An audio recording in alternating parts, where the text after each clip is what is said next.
Passages Between Us, where we read you all the great works of historical fiction. Every single one? Every single one. So this week, I thought we would talk pets. Yeah. But also pets and mental health. Because I think there's, like, an interesting thing where, like, pets can be really good for your mental health, but then also they can cause you a lot of stress and worry. I know. What's that about? Well, that's loving something. I was talking to a friend of mine yesterday, and he has ferrets. And I was like, well, how long does a ferret live? And he said probably 6 or 7 years. And I was like, that's so short. And he was like, I know. I had to go and, like, he's had 2. He's like, I had to go and they had to get put down at, like, 6 or 7 years old. And I was inconsolable and I, like, could not get over it. And I was like, that's so short. Like, you could have a dog at least, like, 15 years. Not all breeds, though. Okay, but whatever. Like, dogs, you've heard of dogs living, like, 20 years or something. But, like, you have heard of it. Very rarely. Whatever. I'm just saying, like, I was like, wow, so you would, like, get a ferret, love it, and then know that it only has about, like, 5 years. Yeah. Why do we do that to ourselves? Because the amount of joy that you get from that time, right? That, like, I mean, eventually, like, everyone you know will probably die, or you'll die. Sure. So, like, it's, like, kind of the same thought of, like, well, I shouldn't have a friend who's older than me, because maybe they'll die before I do. Yeah. But I do get very worried, because Sugar is now 11. Yeah. And my whole thing is, I'm like, if she makes it to 15, then I can say I was a good mom.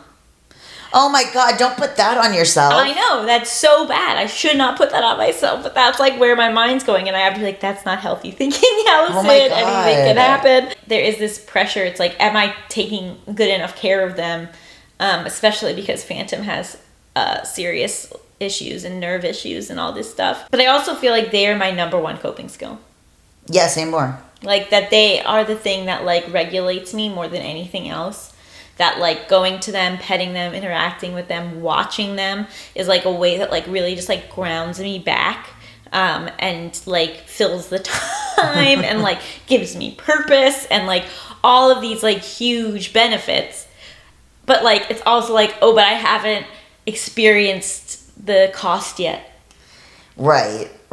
I mean, the cost is also the amount to which it costs to take them to the vet and to get them groomed. And, like, if Beans needs something, it supersedes me. Like, I could have anything going on, but if Beans is sick, like, that's canceled. I got to deal with Beans. Right. Like, it's something that, like, makes you selfless. It makes you, like, okay, now I have to care about this thing other than me. Even if I'm so tired, even if I'm so sick, Beans has got to go out. Mm-hmm. You know, he doesn't know any better. I've also never trained him to be good in any way. So if he's crying, I'm like, ugh. But then I'm like, okay, come on the bed. I mean, he's crying because he wants to be on the bed. And that's the worst thing that's ever happened to him in his life, is not being able to be on the bed. So, like, he's crying and I'm like, fine. Like, even if I'm busy, I'm, like, doing my work. He's just sitting like this. And I'm like, that's fine. I'll live like this. Yeah, it brings you, like, outside of yourself. Yeah. In a way that I think can be really helpful for, like, anxious or depressive minds. Yeah, I hold him. I cuddle him. Yeah. I, like, love to just, like, dote on him in an insane way. I just kiss his little head and tell him he's an idiot. I also feel like they've been good for my OCD in terms of, like, the exposure therapy of, like, having to let an animal in my home. Yeah, how does that work for you? It's just, like, the love supersedes it. So, like, it's, like, so funny. Because OCD doesn't make any sense, right? So, like, if I drop something on the floor, I'll be like, oh, I better clean that, or, like, that's contaminated. They're on the floor all day. And then they're immediately on me. They're on the bed. Like, there's just, like, it's this weird... And obviously I have a lot of contamination stuff with them, and it is a challenge, and it's gotten harder since the pandemic. But, like, they get to have this sort of, like, different level of, like, rules in my life, and it's sort of, like, a nice reprieve. Oh, in a way, but it's also stressful. Like, it stresses me out, and, like, I don't take them as many places as I maybe would if I didn't have OCD and stuff. But yeah, I mean, I definitely don't. But I don't know. I feel like, I mean, obviously every person is different, but I feel like for me, like, getting a dog, like, was such a game changer for my mental health, and such a game changer for just, like, my daily life and existence. Yeah, I think if you're gonna have a kid, you should have a pet first. Just to, like, know if it's for you, because it really does. Like, I think even having Beans, has colored me in some ways, where I'm like, that it is hard. Like, he's so cute, and obviously, like, you show pictures of him and stuff, but he's also has needs and is demanding and is like, I'm not like, I can focus on work, but I'm not 100% focused because I've got like to figure out what, like, you know, if he makes a noise or if he moves, I'm like, what are you doing? Because he'll, you know, chew something or whatever, do something bad. For my depression and anxiety, it takes me outside of myself and it makes me go outside, which is good. But also, sometimes you're right, he does cause the anxiety. Where I'm like, you know, do I sleep as well with him in the bed? No. No.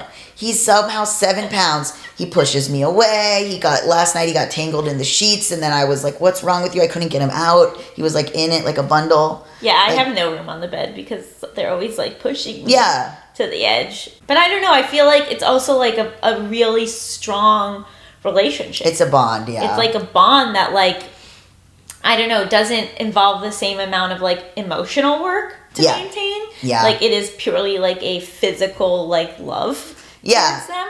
And like, I don't know, like physical behaviors, but like, I don't know, like I don't have to like talk to Phantom about my feelings. No, I can just like hug. I can just like hug Beans, and then when I'm like, okay, I have to get up, I'll like get up, and then I'll just like tuck him in the little bed or whatever. But I don't have to like be like, he's not gonna say, where are you going?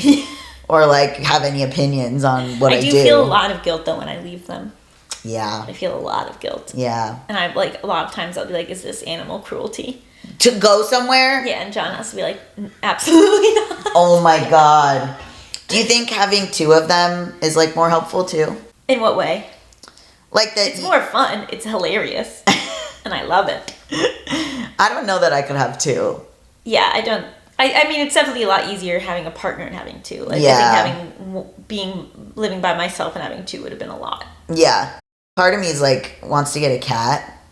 I'm not going to get one, but like, I'm always just like, maybe like maybe if something happened to Beans, God forbid, like maybe I would get a cat. I know. I think about like, well, you can always get another one. Yeah, you can always get I know that's horrible, but I think also a big mental loophole for me in terms of like the loss of them and like that you know, that they have such shorter lifespans than us, is that like them being rescues, it's like I can give them a good life for the amount of time that they're here. Yeah, that's how I feel. Like he's got a pretty good life. Like he's got I think that like for the life that they're going to have, like all I can do is just like make it as good as it could be. And if they weren't with me, then who knows where they would be. Right, yeah. And so like it's worth the pain that will eventually come.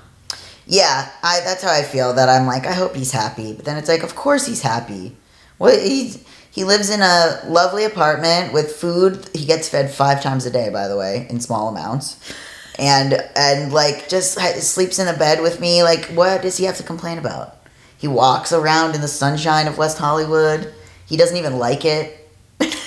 I think too, it makes you interact with other people. Oh, huge. Like, so socializing. It socializes you. You meet your neighbors. You're like, it's easier to talk to people. It just like opens up your world to have a dog. Mm-hmm. Go to the park with him or whatever. You have to take him to the, you know, the groomer and talk to the people there. And like, if you're just kind of a solitary person who doesn't interact with people most of the time during the day because you work from home or whatever it is, having a dog makes you have to talk to people. And you're right, your neighbors will go, well, who's this? And you see their dogs. Yeah. And you're suddenly part of a doggy community. Yeah. When I moved into my apartment building, I put little notes on everyone's door that said, hey, I'm Gabe, I just moved in, I'm in an apartment, blah, blah, blah.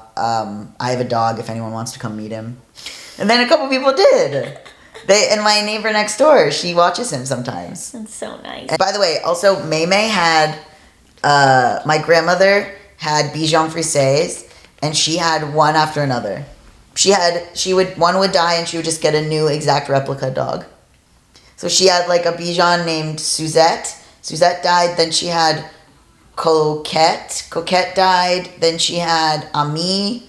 Ami died. Then they all were just the same exact dog. Sugar, Splenda, Truvia. Yeah, exactly. Well, hers are all French names, so yeah, you got to keep them all going in the same way. And then you get like Phantom, you get like Ghost and like Spirit.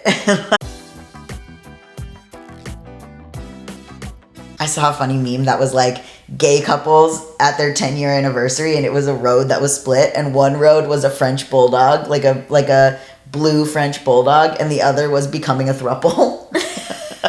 Those are your only options. Those are your only options at 10 years, is like a custom bred dog that you're obsessed over, or you join a throuple. That's it.